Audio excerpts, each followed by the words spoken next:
Good morning, panel. So may I? Thank you, sir. ये आपने 2014 में क्या 10वीं का आपने क्वालिफाई किया? Yes, sir. तो इसमें संस्कृत ये सब्जेक्ट आपने लिया?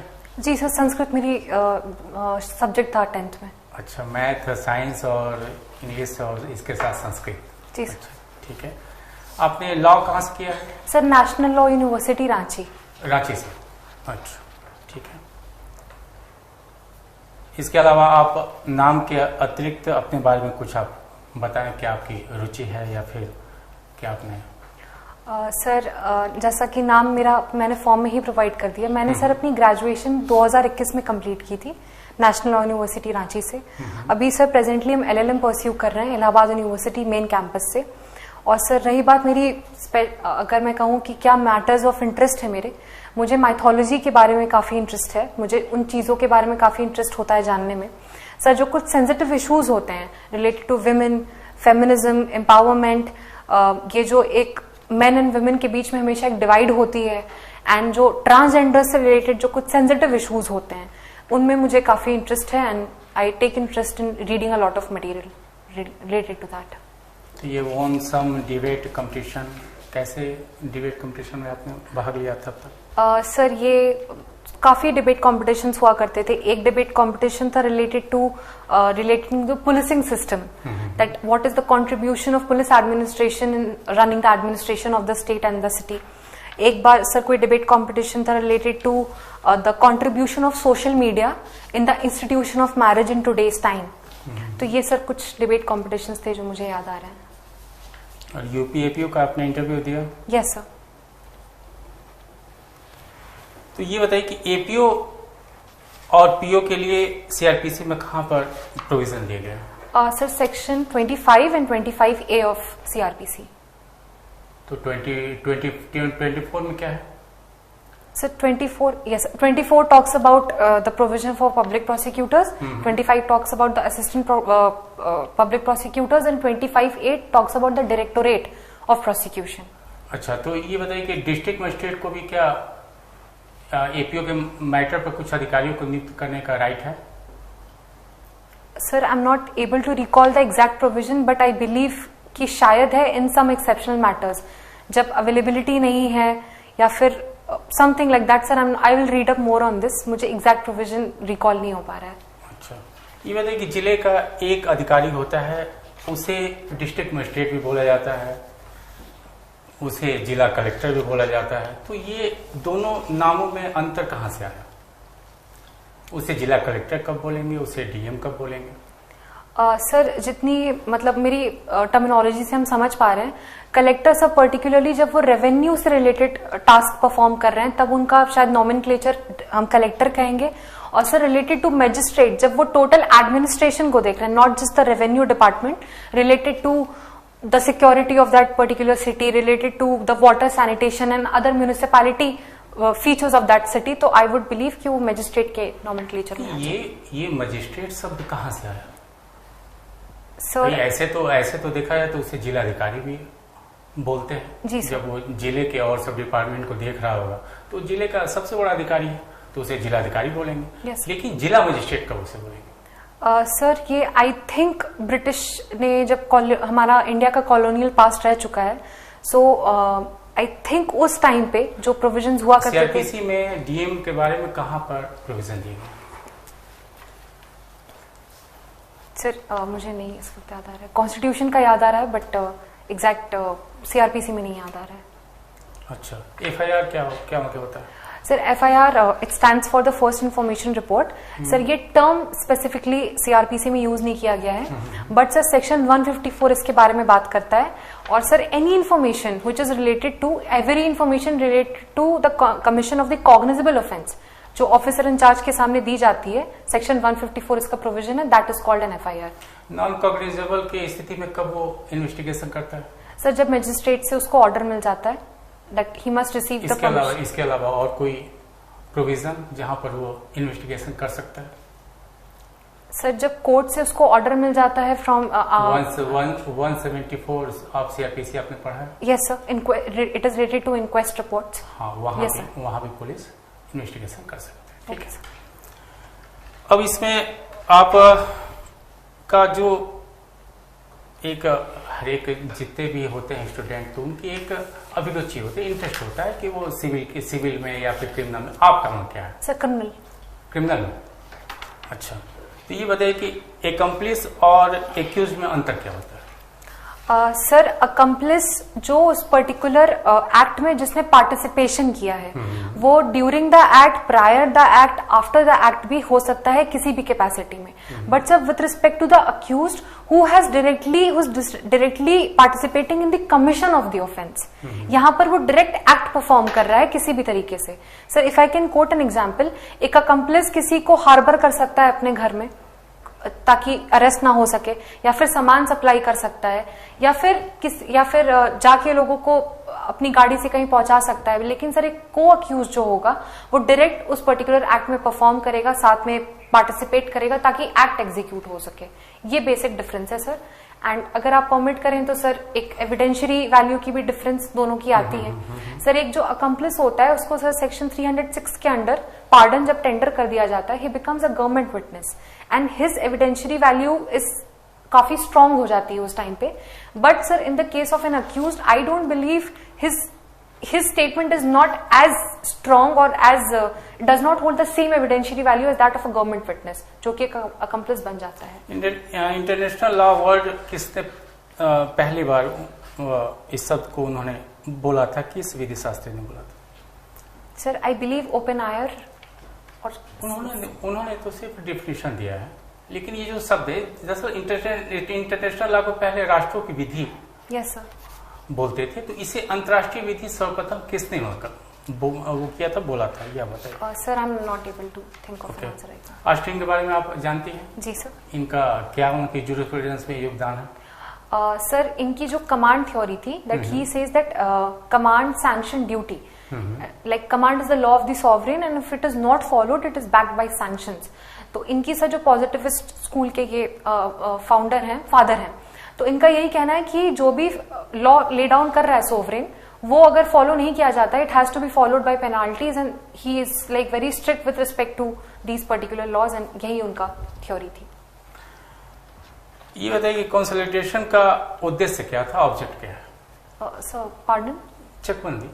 चकबंदी अधिनियम का उद्देश्य क्या था? सर कंसोलिडेशन आई बिलीव 1953 का एक्ट है, यूपी का लोकल लॉ है।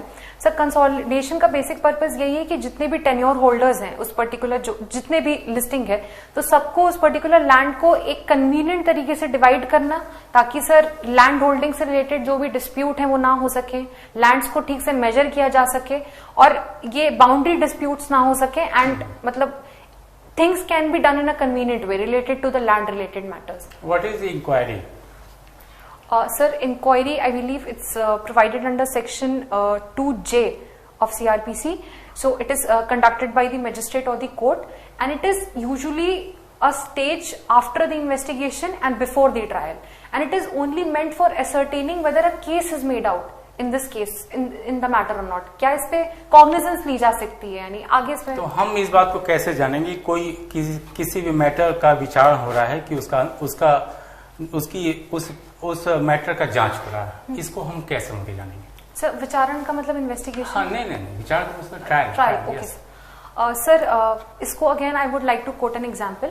अगर सर मजिस्ट्रेट ने जुडिशियल नोटिस ले लिया उस पर्टिकुलर केस की, और for example cognizance proper investigation के लिए ऑर्डर कर रहे हैं सेक्शन 156 ऑफ क्लॉज 3 में, या फिर कोई ऐसा मैटर मजिस्ट्रेट को समन्स कर रहे हैं विटनेस को, तो देन आई बिलीव कि पता चल रहा है कि magistrate has taken the cognizance of the case and वो ट्रायल शुरू हो गई है।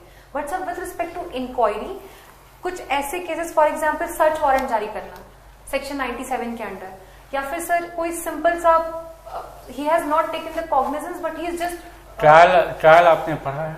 Yes sir. तो सेशन न्यायालय में ट्रायल कैसे होता है, स्टार्ट शुरू कैसे होती है? Sir sessions trial I think it's provided under section 225 to 237 of CrPC. तो सर इसमें वही है, सेशंस ट्रायल मजिस्ट्रेट कोर्ट से जो मजिस्ट्रेट के पास जाता है कमिटल होता है पहले सेशंस कोर्ट में, उसके बाद sir accordingly the magistrate examines कि जो अक्यूज्ड को मिलने चाहिए थे मटेरियल्स वो मिले हैं या नहीं, और वो मिलने के बाद if the magistrate finds out कि देयर इज अ पर्पस की डिस्चार्ज अगर किया जा सकता है, एविडेंस प्राइमा फेसाई सफिशिएंट नहीं है तो डिस्चार्ज कर दिया जाएगा, और अगर सफिशिएंट है तो ट्रायल स्टार्ट हो जाता है, एविडेंस फॉर प्रोसिक्यूशन होता है डिफेंस की साइड से। मेंटेनेंस के बारे में वो ट्रायल है कि वो इंक्वायरी है? Maintenance sir section 125। हाँ जी, हाँ जी। क्या उसका ट्रायल होता है? यस सर, ट्रायल होता है because it is specifically stated कि it shall be tried as a summons case. So I believe कि ट्रायल होता है, क्योंकि सर मैं मेरिट्स पे अगर बात करूं, क्योंकि एप्लीकेंट को बुलाया जाता है, क्लेमेंट को बुलाया जाता है, उसकी कैपेबिलिटी चेक की जाती है कि वो कितना पे कर सकते हैं कितना नहीं। So I believe I cannot, I would like to correct my answer. I don't think it's a trial. Because trial में it is meant for determining the guilt of the accused. And here we are not determining the guilt of the accused, rather we are just trying to ascertain कि कितनी amount दी जा सकती है और कितनी क्या capability है। तो trial तो सर नहीं है, बस जो process है वो समन्स केस का है। कभी कभी आपने सुना होगा कि डीएम भी अपने सबऑर्डिनेट को इंक्वायरी करने का आदेश देता है, तो वो इंक्वायरी और इस इंक्वायरी में अंतर क्या है? सर वो कभी कभी जैसे कोई होते हैं मामले जिसमें आप सुनी हो कि इसको मजिस्ट्रेट जांच के लिए डीएम ने बोला है, तो वो जांच और इस जांच का अंतर क्या है? इस जांच में सर मतलब सेक्शन न्यायिक जांच, yes yes sir again judicial, I believe judicial जब मेरिट्स पे एनालिसिस होगा तो जो भी मटेरियल्स ऑन रिकॉर्ड अवेलेबल होते हैं उनको एग्जामिन करना होता है। बट ये सर बहुत टेक्निकल होगा, जहां पे डीएम ने सिंपल दे दिया है जांच करने के लिए, it would be more of a technical non judicial nature. वो डिफरेंस सर पता चल जानी चाहिए by the merits of the case. ठीक है। आप भारत रत्न 5 महिलाएं जिन्होंने इसे पाया उनके नाम बता दें। कोई पहली महिला का नाम पता है जिसने भारत रत्न पाया हो? No ma'am. यूएनओ में कितने ऑर्गन्स हैं? 6। जनरल असेंबली है, जनरल असेंबली तो सेक्रेटरी। इसमें कोई चेयरपर्सन फर्स्ट लेडी थी क्या? कभी कोई लेडी थी? Ma'am I am not able to think of it. Okay, क्या वो इंडिया से थी क्या? कॉन्स्टिट्यूशन में महिलाओं से संबंधित जो प्रोविजंस हैं वो आपने कहाँ देखे हैं? Ma'am first I am able to think of इस section article 15 that talks about prohibition. Only provisions. Only the yes. Article 15 sub clause 3, then Article 16, then Article 42 I believe, then ma'am Article there are certain other provisions related to the reservation heading on to 343, then the panchayats and the municipalities 243, 343. Right to property, right of property, ये क्या महिलाओं को भी है? Ma'am, right to property with respect, ma'am, are you talking in with respect to Hindu Succession Act or Constitution? You tell me. Ma'am, if you're talking with respect to Constitution, it's available to everyone, but it's a constitutional right under Article 300A. Is this constitutional or legal right? Ma'am, I don't think that this difference of terminology of between a constitutional right or a legal right is of. Is there no difference between both of them? Ma'am, there is a good difference between constitutional right and fundamental right, definitely, but. So how can we say this is a constitutional right or this is a legal right?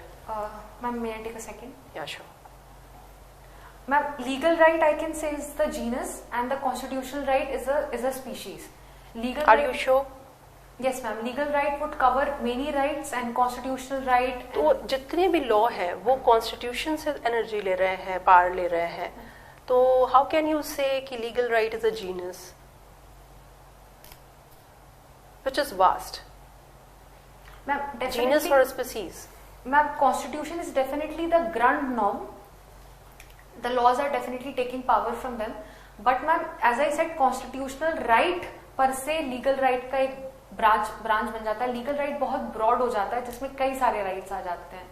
Constitutional right broad है या legal right? I believe constitutional right is the branch of legal right. Are you sure? I believe so ma'am. Bigamy किसी lady के साथ हुई. Yes ma'am. कहाँ है, आपने देखा इसे, पढ़ा? Article ma'am section 494. क्या उसके पास क्या करना चाहिए उसे? मैम वो काफी परेशान है. Ma'am it's a ground for divorce only. She can, ma'am, like in the present case, she can definitely seek divorce from the man. ठीक है, वो परेशान है. वो क्या बाइगेमी के लिए सिर्फ डिवोर्स है, ऑफेंस नहीं है? Yes, ma'am. Bigamy is an offense as well. But ma'am, since you said she is really worried. क्या पनिशमेंट है इसमें? Ma'am, I'm not able to recall the exact term, but I believe it's 2 years. तो कैसे मिलेगी ये? Ma'am, she will lodge the FIR. Are you sure? No, ma'am. I believe she has to lodge a complaint and. Complaint or FIR or both? Ma'am, complaint, and I believe the provisions have been provided somewhere. Section 193 to 199 of CRPC somewhere, that in such cases related to bigamy or something, adultery, the aggrieved woman has Adultery? Ma'am, Is this an offense? This is not adultery is not an offense anymore. But ma'am, in such cases, the in which case Supreme Court held on this? Ma'am, Joseph Shine versus Union of. Okay. So in such cases, I believe the cognizance shall only be taken upon the complaint of the aggrieved woman. Feminism और अभी आपने कहा कि women empowerment, क्या समझती हैं आप in terms से? Ma'am, woman empowerment specifically, empowerment, this term implies supplying opportunities to the person and thereby giving the person the platform to prove themselves potential enough for a particular job, task or anything else. And ma'am, feminism again, as I said, it's the ability that we are bestowing upon any woman to not to be judged for her decisions and to complete the task and not just work with men shoulder to shoulder. Just be equal stakeholders in the society. I should not be judged or I should not be questioned for my gender. If my gender is not relevant for a particular job, my gender should not come first. My candidature should be called out. What is the difference between natural rights and human rights? Ma'am, natural rights, as I said, again, it's the genus and human rights is a species. And ma'am, if I talk about the technical difference, human rights is recognized by the Protection of Human Rights Act 1993, and natural rights is a very wider term, and it's not necessary that every, like, I believe every. Okay. Gift के provisions आपने बहुत सारे law पढ़े हैं. Yes, ma'am. कहाँ पढ़े? Ma'am, one is section 122 of TPA. Another I am able to recall is hiba under Muslim law. Then, sir, gift, it has been provided as a explanation to that section, section 25 of Indian Contract Act, that in such cases, any such transaction between a donor or a donee where the consideration has not been paid, this section shall not affect that section. So, ma'am, these are the provisions that I am able to. मेहर और दहेज, dowry. Yes, ma'am. क्या आप अंतर पाती हैं? Ma'am, meher is the consideration that is paid to the wife at the time of solemnization of nikah as a mark of respect. And ma'am, dowry, it is specifically defined under section Dowry Prohibition Act. It is meant as a transaction, in relation to the marriage, from the side of the parents, the party or anyone else. So ma'am, the specific difference I can say, meher is somewhat protected by the Muslim law. It is just a mark of respect. It is not paid under any sort of undue influence from any party or any sort of coercion. It's paid willfully. It's given willfully to the wife. While ma'am, dowry. अच्छा, दहेज या dowry को आप पाती हैं कि offence है. Yes, तो क्या कहीं ऐसा कुछ है कि जैसे आपने हिंदू लॉ देखा या फिर हम हिंदू धर्म की ही बात करें, तो दहेज में आप देख रहे हैं कुछ दिया या लिया जा रहा है. क्या कभी ऐसा कुछ हो सकता है कि दहेज ऑफेंस ना हो? मैम, देयर आर कब से दहेज बोलेंगे, कब ये ऑफेंस होगा? Ma'am, there are certain I'm not able to recall the exact exception under Dowry Prohibition Act, but there is some exception. One is meher. Meher is one. नहीं, मेहर नहीं. मुझे ये बताएं कि आज भी आप देखते हैं कि पेरेंट्स अपने बेटी को कुछ गिफ्ट दे रहे हैं. Yes, ma'am. तो क्या वो ऑफेंस है? No, ma'am. अगर it has been paid voluntarily to the bride, I don't believe. Only voluntarily? Voluntarily, and there has been no coercion, there has been no demand, and the parents are doing it voluntarily, there has been no demand specifically, then it's not. Okay, उन्होंने अपना सब कुछ cell करके दे दिया उसको. लग रहा है देखने से कि ये तो बहुत पुअर फैमिली से थे और इन्होंने इतना बड़ा गिफ्ट कैसे दे दिया. तो क्या लगता है आपको? आप जो है मैजिस्ट्रेट हैं और आपको डिसाइड करना है, आपको क्या लगेगा? मैम, मेरे सामने जो रिकॉर्ड्स उस वक्त आएंगे, जो भी पार्टी FIR लॉन्च करेगी इस पर्टिकुलर मैटर पे, जो भी इन्वेस्टिगेशन होगी, पुलिस रिपोर्ट आएगी, ma'am prima facie, I can not जज अ केस प्राइमा फेसाई कि देखने में ऐसा लग रहा है. I will have to delve deeper into the details of the facts and only then. Okay, क्या इकोनॉमिकल कंडीशंस को यहाँ कंसीडर करना चाहिए? Yes ma'am. ओके, एक प्रॉब्लम है, बताइएगा. एक लड़की एक लड़के के साथ LLB कर रही थी, वहीं दोनों की दोस्ती हो गई. उसके बाद दोनों फिजिकल रिलेशन में आ गए और ये रिलेशन उनका 10 years तक रहा. Yes ma'am. एंड रिलेशन था, साथ रहते रहे थे, एंड फाइनली लड़के ने 10 साल बाद शादी करने से मना कर दिया. Okay ma'am. लड़की काफी परेशान है, रो रही है, अचानक से इसने ऐसा कर दिया. तो क्या ये रेप है? Okay, ma'am. Just one question. I'm just asking for the purpose of clarification. The moment there was a consummation between both of them, was it consensual or not? आपको डिसीजन देना है, आपके सामने ये प्रॉब्लम है. Okay, ma'am. ये breach of promise of breach of marriage का ये particular case है, ma'am. इस पे I'm not able to recall the exact name of the case, but there has been a ruling by Allahabad High Court itself. Ma'am, there are 2 to 3 parameters in such case. The first is कि जब consent दिया था उस लड़की ने, was the consent based on her own decision or was it solely dependent upon the fact कि लड़का मुझसे शादी करेगा, only then I am consenting to it. So ma'am, that is the first parameter. And the second is, ma'am, okay. मैं कह रही हूँ उसने कंसेंट इसलिए दी कि उसने प्रॉमिस किया था कि मैं शादी करूंगा. ठीक है. देन रेप है या नहीं? मैम, इसमें अगेन 2 ब्रांचेस हैं, 2 और टेस्ट इलाहाबाद हाई कोर्ट ने बताए थे, and that is also I also believe as a law student is that अगर उस वक्त उसने हाँ कह दी and he did not mean and he was just falsely misrepresenting it, तो वो डेफिनेटली मिस्टेक ऑफ फैक्ट में आ जाएगा and that shall not be a valid consent under section 90 of IPC. Then it is rape.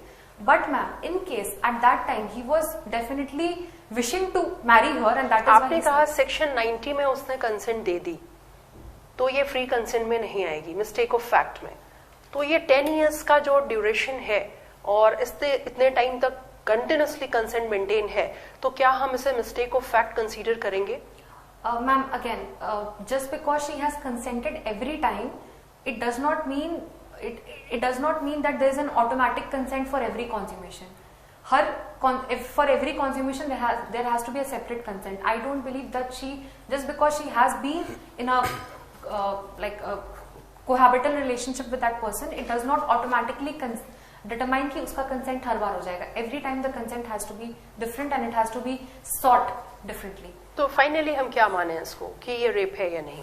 Ma'am, there are 2 conclusions which I would like to say. No, मुझे एक conclusion आप दें, आपको decision देना है. मैम, इसमें यही है, अगर उस वक्त उसने कंसेंट जो लिया था उस लड़की से, वो सच में चाहता था शादी करना, बट वो शादी किसी एक्सटर्नल फैक्टर की वजह से अगर नहीं कर पा रहा है, तो this is not breach of promise and this shall not amount to rape.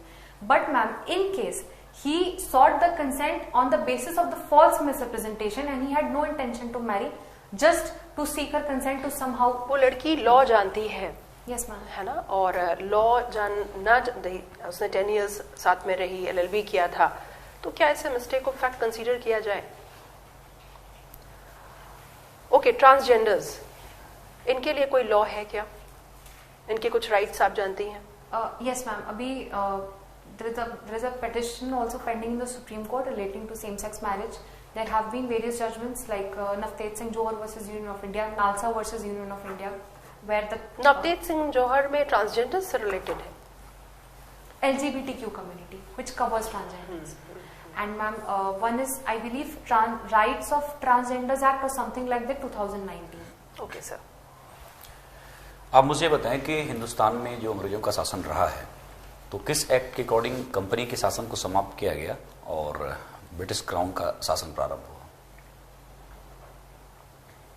हुआ? Sir, I believe it was charter act 1833. 1833। Sir, I am not able. उसके तो बाद 1857 का रिवोल्ट हुआ था। Yes sir, I believe. तब तक तो कंपनी का शासन। Yes, I am getting confused with the year, I am sorry. Okay, अच्छा आप मुझे बताएं कि डोमिनियन स्टेट क्या होता है? Sir, there are two concept, one is colony, one is dominion. Sir, with respect to India I believe colony थी तब तक जब तक कॉन्स्टिट्यूशन फ्रेम करने की पावर नहीं थी उसके पास। When it got independent and independence से लेकर 26 जनवरी 1950 तक it was a dominion because the constitution was not enforced at that time. So sir, dominion is that country which has been granted the status of freedom, but yet the power of framing its own constitution has not been bestowed now. It finally became independent on this. It became an independent country after that, sovereign country after that. स्वशासन और स्वराज में क्या difference है? स्वशासन और Swaraj. Sir, Swaraj is independence and sir can you please. जैसे कि 1906 में बाल गंगाधर तिलक ने कहा कि स्वराज चाहिए, और 1916 में उन्होंने 1916 में उन्होंने कहा कि स्वराज हमारा जन्मसिद्ध अधिकार है और मैं इसे लेकर रहूंगा। तो इस स्वराज में वो आजादी की बात कर रहे थे या फिर उनका ये कहना था कि अधिक से अधिक भागीदारी भारतीयों की होनी चाहिए?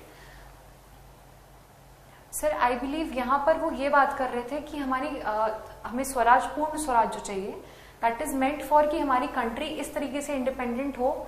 It should be. पूर्ण स्वराज की बात कब की गई थी? पूर्ण स्वराज सर, आई बिलीव 1929 का लाहौर सेशन था। लाहौर सेशन, यस सर, उसमें बात की गई थी। नेहरू रिपोर्ट से क्या समझते हैं आप?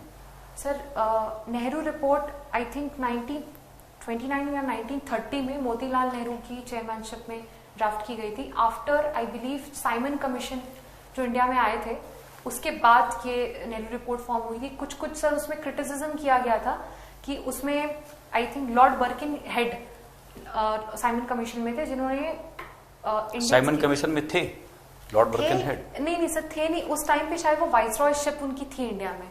एंड सर, उन्होंने एक कंट्रोवर्शियल स्टेटमेंट दे दिया था। He was not happy with the participation of Indians per से, एंड इंडियंस को वो इंपॉर्टेंस नहीं दी जा रही थी क्रूशियल डिसीजंस में। तो उस पे सर नेहरू रिपोर्ट आई थी कि डोमिनियन स्टेटस तो चाहिए, साथ में इंडिपेंडेंस चाहिए कि हम अपनी कॉन्स्टिट्यूशन फ्रेम कर सकें। देश की आजादी में यस सर, किस महत्वपूर्ण संगठन की सबसे अधिक भूमिका रही है? किस ऑर्गेनाइजेशन की? किस ऑर्गेनाइजेशन? जी, जैसे कांग्रेस है, मुस्लिम लीग है, कम्युनिस्ट पार्टी है। कांग्रेस में मतलब कितनी महिलाएं अध्यक्ष पद पर रही हैं? Sir, one is Annie Besant, one is Sarojini Naidu, and I am not able to think of the other presidents. Okay, आप मुझे बताएं कि civil disobedience movement and non cooperation movement. Yes sir. ठीक है, इसमें क्या डिफरेंस है?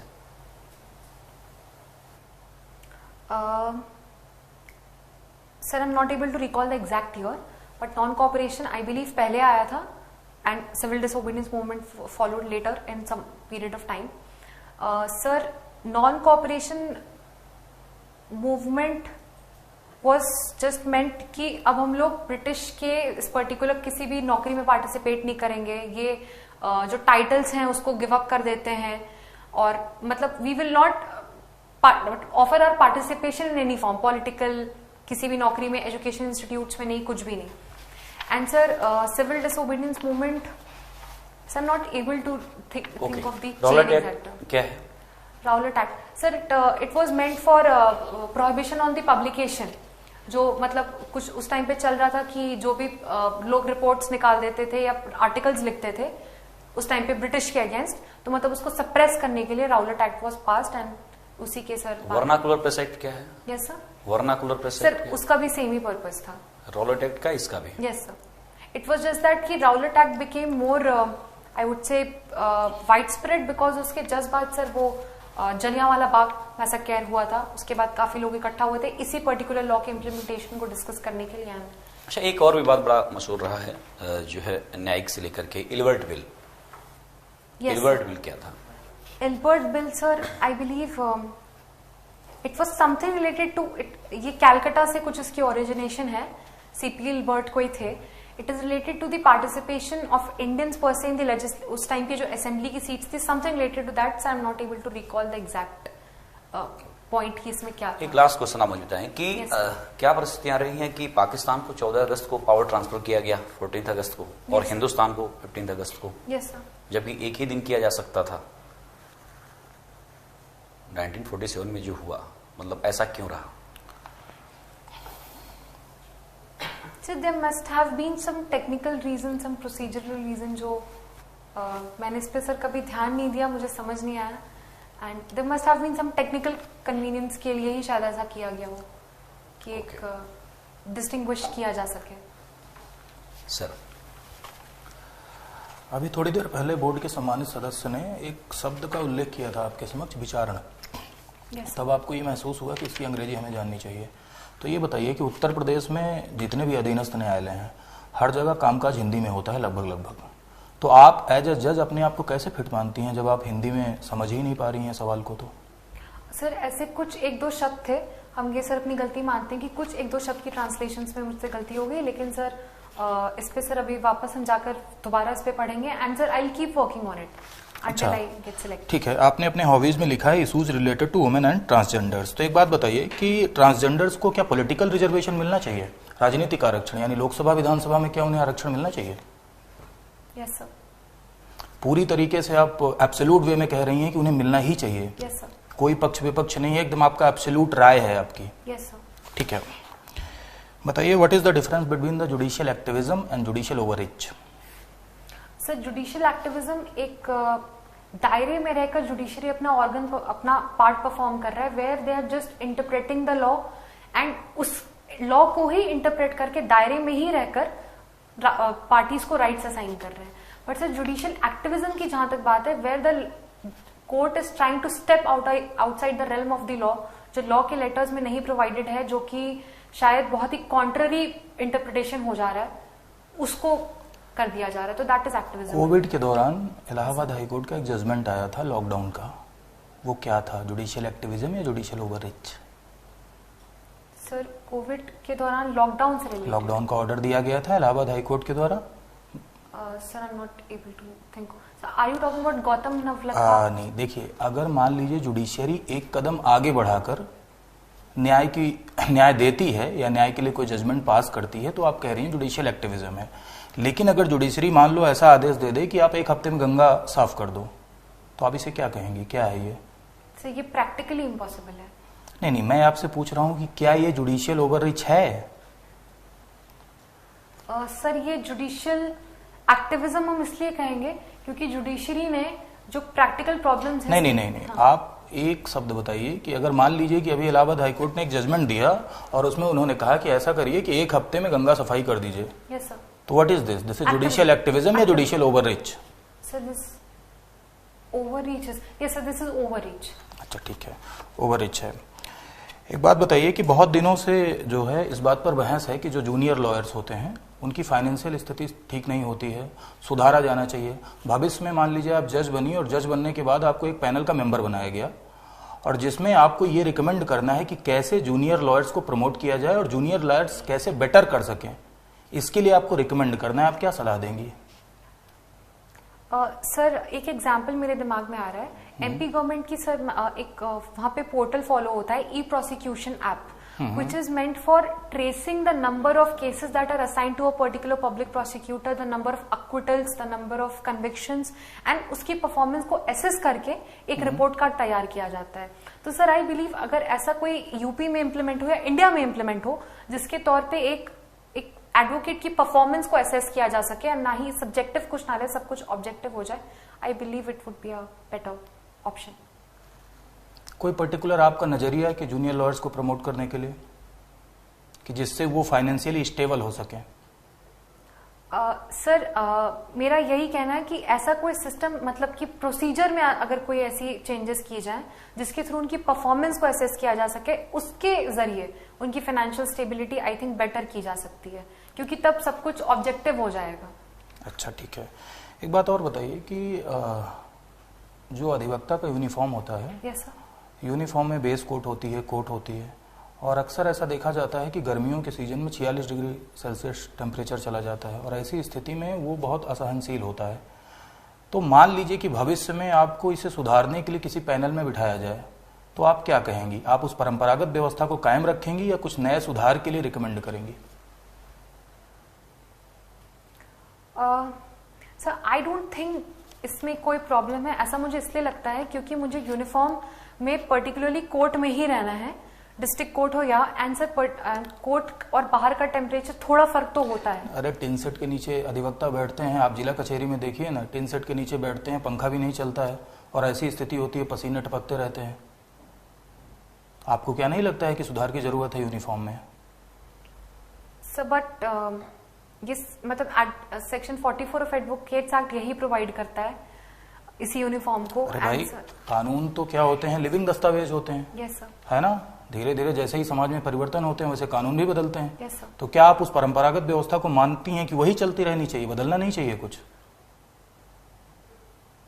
सर अगेन मेरा वही कहना होगा कि मुझे पर्टिकुलरली करेक्ट यूनिफॉर्म में अंदर कोर्ट के होना है, एंड अंदर के टेम्परेचर और बाहर के टेम्परेचर में थोड़ी डिफरेंस होती है। और रही बात सर बाहर जो एडवोकेट्स बैठ रहे हैं टीन सेट के नीचे, वो उस वक्त सर अपना कोट कुछ देर के लिए रिमूव कर सकते हैं, एंड आई डोंट थिंक इस यूनिफॉर्म से कॉम्प्रोमाइज होना चाहिए। ठीक है, बताइए भारत देश में रूल ऑफ लॉ को लेके क्या क्या चैलेंजेस हैं? कोई 3 चुनौतियां बताइए, 3 बड़ी चुनौतियां जो भारत देश में कानून के राज को स्थापित करने में महसूस की जा रही हैं। सर कानून के राज को, rule of law. Yes sir. Sir, just one clarification. Are you talking with respect to the implementation of law, legislature? Rule of law यानी कानून का राज, इम्प्लीमेंटेशन ऑफ लॉ, ऐसे समझिए challenges behind the constitutionalism. Sir एक हो सकता है sir, इसका हम ट्रांसजेंडर्स के पर्सपेक्टिव से एग्जांपल देना चाहेंगे। सर करेक्ट रिप्रेजेंटेशन नहीं हो रही, क्योंकि जो पर्टिकुलर, जैसे सर इस पे एक हाल ही में जजमेंट भी आया था, I believe south Indian river linking association versus state of Tamil Nadu, supreme court का जजमेंट है, जिसमें सर स्पेसिफिकली कोर्ट ने अंडर इंक्लूसिव और ओवर इंक्लूसिव डिस्क्रिमिनेशन की बात की है विद रिस्पेक्ट टू आर्टिकल 14। तो कोर्ट ने ये कहा था सर कि जो लॉ बनाए जाते हैं वो कई बार जो सब्जेक्ट, जो टारगेट क्राइटेरिया, जो टारगेट ऑडियंस है, उनको कंसिडर किया ही नहीं जाता है। तो सर ये एक सबसे बड़ा चैलेंज है मेरे हिसाब से। नहीं, मेरा कहने का मतलब आप नहीं समझे। मैं ये कह रहा हूँ कि जो हमारे भारत देश में पॉलिटिकल सिस्टम में कानून बने हैं उनका बेटर इम्प्लीमेंटेशन नहीं हो रहा है। उसके क्या कारण है? उसके मूलभूत कारण आप बताइए 1 2 3 कि आखिर क्यों नहीं हो पा रहा है? अरे कानून है ना, लोगों को कहा जाता है कि हेलमेट पहने, लेकिन लोग हेलमेट नहीं पहनते हैं, कानून तोड़ते हैं। तो इस तरह से ऐसी कौन कौन सी चुनौतियां हैं जो भारत देश में सबसे गंभीर हैं रूल ऑफ लॉ के लिए, कानून के राज को स्थापित करने के लिए? सर एक मुझे समझ में आ रहा है, जो पहली बात उसका हाल ही में सोल्यूशन भी किया गया था सर, ये मोटर व्हीकल एक्ट में काफी अमेंडमेंट्स किए गए थे, फाइन्स को बढ़ाया गया था। तो सर पहले जो फाइन्स हुआ करते थे 10 रुपया, जो भी इतना लिमिटेड फाइन था सर, वो it is no more commission of offence but it becomes commodification of offence, offence को खरीदना हो गया। तो सर ऐसी हालात में क्या होता है, लोगों को लगता है कि अगर मैंने रूल तोड़ा भी तो I will pay the fine of 10 rupees 20 rupees and I will get away. So ये सर, ये तो सिर्फ एक मोटर व्हीकल एक्ट का हम एग्जांपल दे रहे हैं। अभी भी सर ऐसी कई सारे प्रोविजन है, आईपीसी में ही मुझे एक प्रोविजन याद आ रहा है जिसमें अभी भी सिर्फ 10 रुपए फाइन है, which is not justified according to मी।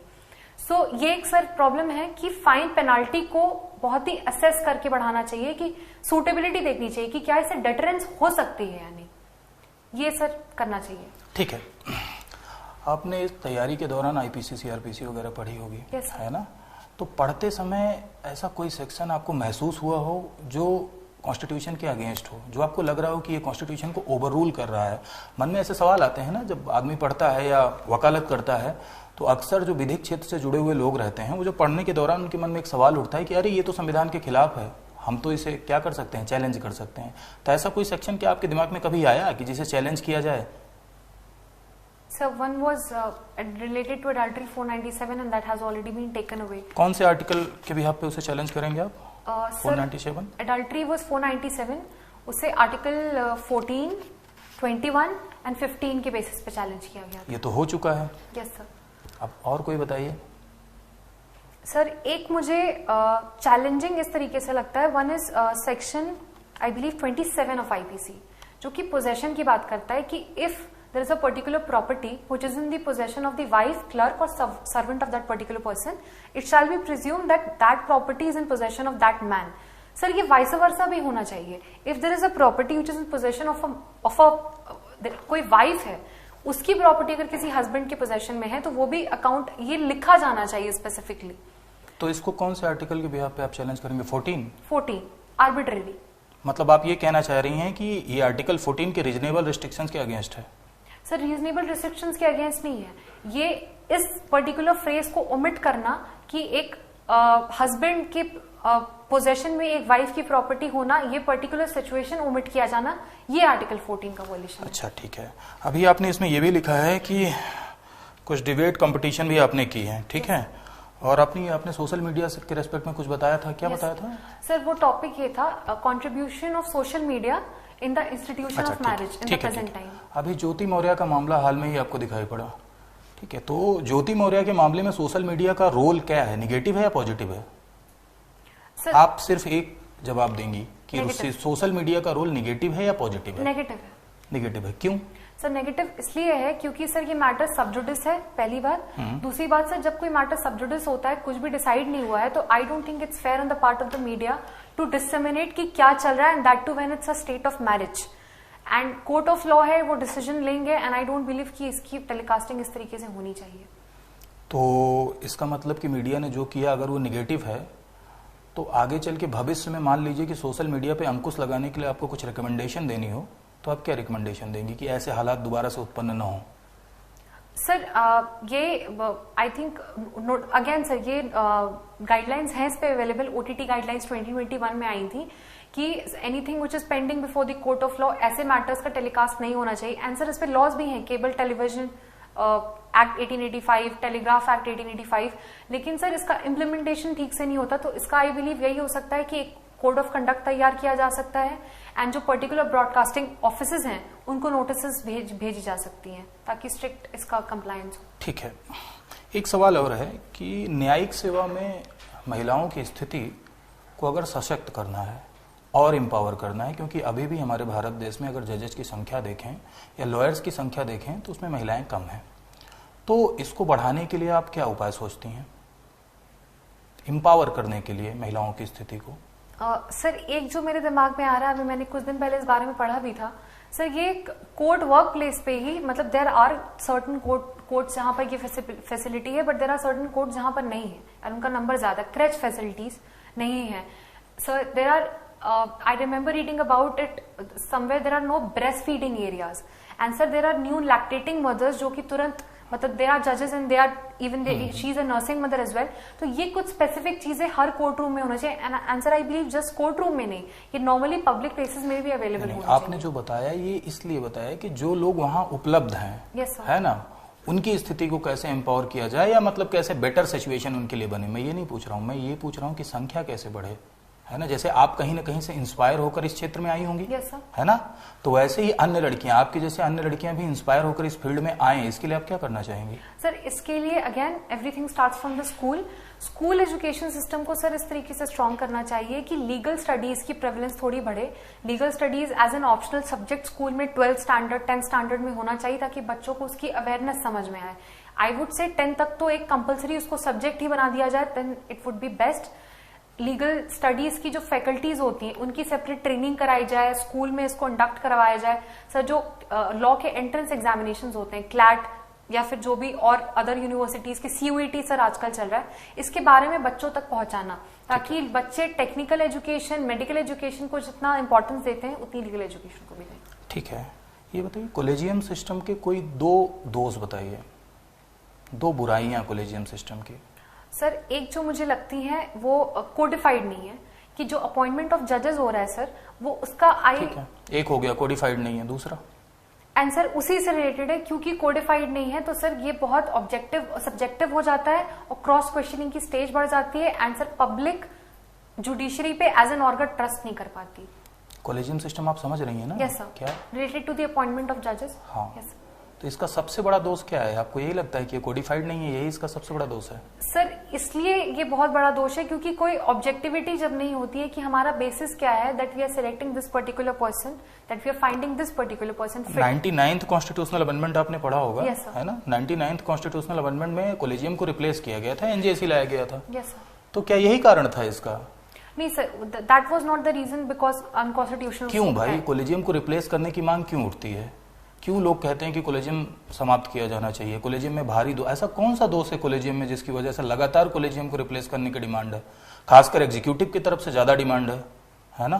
क्यों ऐसा है? सर इसके दो रीजन हम देना चाहेंगे। पहला रीजन जो आपका सर पहला सवाल था कि मुझे क्या लगता है कि क्या दोष है, उसका यही है सर कि it's not the code of conduct of selecting a particular person is not codified and because of which there is a wide discretion जो कि ठीक नहीं है।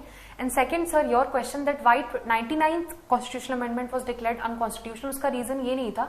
उसका रीजन ये था सर कि कॉलेजियम में उस टाइम पे लेजिस्लेचर को power, prime minister, leader of opposition, इन लोगों को दिया गया था। मैंने ये नहीं पूछा है yes, कि क्यों उसे अनकॉन्स्टिट्यूशनल डिक्लेयर किया गया, है ना? 99th अमेंडमेंट को 4th जजेस केस में अनकॉन्स्टिट्यूशनल डिक्लेयर किया गया। मेरा सवाल ये नहीं है। yes, मेरा सवाल ये है कि कॉलेजियम को रिप्लेस करके 99th क्यों आया? अरे भाई 99th क्यों आया? नई नियुक्ति की प्रक्रिया के लिए आया। yes, तो कॉलेजियम को क्यों रिप्लेस किया गया? कॉलेजियम में ऐसी क्या बहुत बड़ी खामी थी जो उसे रिप्लेस कर दिया गया? सर, एक इंडिपेंडेंट प्रोसीजर था, yes, है ना? जजेस जो है जजेस को नियुक्त कर रहे थे, एग्जीक्यूटिव का इंटरफेरेंस नहीं था, लेजिस्लेचर का इंटरफेरेंस नहीं था, तो बढ़िया प्रक्रिया थी ना। फिर आखिर एनजेसी लाने की क्या जरूरत थी? सर उसका रीजन जो एडमिनिस्ट्रेटिव रीजन रहा होगा वो ये था कि मतलब कि ताकि बेटर ओपिनियन मिल सके from the side of the executive and the legislature and judiciary अपनी डोमिनेंस ना एक्सरसाइज कर पाए इन दी सिलेक्शन एंड बायसनेस की कमी की जा सके। मेरे हिसाब से शायद यही रीजन रहा होगा। अच्छा, एक लास्ट सवाल का जवाब आप बताइए yes, कि एज अ महिला, ठीक है, महिला के रूप में आप इंडियन जुडिशियल सिस्टम में अपनी स्थिति को कैसे पाती हैं? आप किस नजरिए से देखती हैं कि जुडिशियल सिस्टम में महिलाओं की स्थिति कैसी है? नकारात्मक है, सकारात्मक है, या सुधार की जरूरत है? Sir are you talking with respect to the जजेस और एडवोकेट्स? सबको मिला के पूरे जुडिशियल सिस्टम में महिलाओं की स्थिति को देखकर आपका नजरिया क्या है? Sir, I won't say it is totally bad. It is improving, and there is still a scope of improvement. किया जा सकता है उस सेंस में, जैसे कि सर अभी कुछ देर पहले आप ही का सवाल था कि like I am aware, I studied law, but not every other girl or every other student is as aware as me.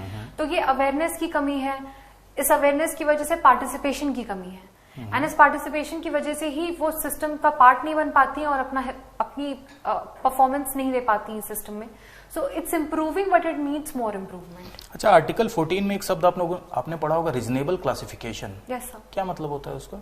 Sir reasonable classification it is basically giving the scope to the legislature for doing positive discrimination, that हम लोग इस particular class के लिए ये law बना रहे हैं। It is not violative of the law, it is just meant for nurturing the principle of equitability, treating the equals as equals and unequals as unequals. Reasonable class, जैसे आप थोड़े दिन पहले कानून आया था सीए, है ना? तो उसमें सिटीजनशिप एक्ट में क्या हुआ था कि कुछ धर्म के लोगों को नागरिकता दी गई थी, कुछ धर्म के लोगों को नहीं, मुस्लिम धर्म को नहीं दी गई थी। तो उसमें बहुत सारे कॉन्स्टिट्यूशनल एक्सपर्ट ये बोल रहे थे कि this is the violation of the reasonable classification of article 14। तो ये कैसे रीजनेबल क्लासिफिकेशन को वायलेट कैसे कर रहा था? सर जो उन लोगों का कहना था, specific those people with respect to article 14, I am just explaining from the perspective of those people who had explained. Sir there is this, I think जो स्टेट्स, जो जिन कंट्रीज की बात की गई थी, one was Afghanistan, one was Pakistan and another one I am not able to recall. Sir ये there is this particular sect of Muslims, Ahmadiyya मुसलमान, and they are not treated as. आप बस इतना बताइए कि मुस्लिम्स जो थे, मुस्लिम्स को सिटीजनशिप नहीं दी गई। Yes sir. अब उस पर ओवैसी जी ने कहा कि ये रीजनेबल क्लासिफिकेशन के अगेंस्ट है आर्टिकल 14 के, तो उनका कहना कैसे, आप कैसे समझ रही हैं इसको कि उन्होंने कैसे बोल दिया कि आर्टिकल 14 के रीजनेबल क्लासिफिकेशन के अगेंस्ट है? यस सर, उसी का आंसर देने की हम कोशिश कर रहे हैं कि सर पाकिस्तान का जो कॉन्स्टिट्यूशन है वो अहमदिया मुसलमान को मुसलमान की कैटेगरी में नहीं ट्रीट करता, उनको भी मतलब आउटसाइडर सिटीजनशिप का उनके पास राइट नहीं है। तो in such a situation where Ahmadiyya Musalman are also persecuted from the country, उनको भी इंक्लूड किया जा सकता था, उनको भी रेस्टोरेटिव जस्टिस दी जा सकती थी, but they have also been excluded and that is why article 14 has been violated. And I wish and I think sir Owaisi sir भी उसी पर्सपेक्टिव से बात कर रहे थे। ठीक है सर। एग्जीक्यूटिव मर्डर क्या होता है sir? Executive murder sir I don't know. अच्छा, सिविल और क्रिमिनल मैटर पर अगर आप देखें तो स्टैंडर्ड ऑफ प्रूफ क्या होता है? सर क्रिमिनल सिविल मैटर्स में it is just the preponderance of probabilities, I just have to create a benefit of doubt, but sir in case of criminal it has to be proved beyond reasonable doubt. अच्छा, international court of justice में कितने member होते हैं अध्यक्ष को लेकर, president को लेकर? सर 18। Yes sir. कंफर्म आप है? Yes sir, I believe 18। अच्छा, हाल ही में भारत का एक नागरिक वहां पर पकड़ा गया पाकिस्तान में, कुलभूषण जाधव। Yes sir. तो उस केस के बारे में कुछ आप जानते हैं? सर आई थिंक एस्पेसियोनिच का केस था वो। सर मुझे exact, I will read up more on that, मुझे अभी हाल ही में बहुत अपडेट दिमाग में मेरे नहीं है। नहीं, ये मैटर हाल ही में इंटरनेशनल कोर्ट ऑफ जस्टिस में गया था। Yes sir, but I think I need to read up more on that, मेरे दिमाग में इस वक्त इससे रिलेटेड अपडेट्स नहीं आ रहे हैं। अच्छा जी, ठीक है, ठीक है ma'am. Thank you sir, thank you ma'am.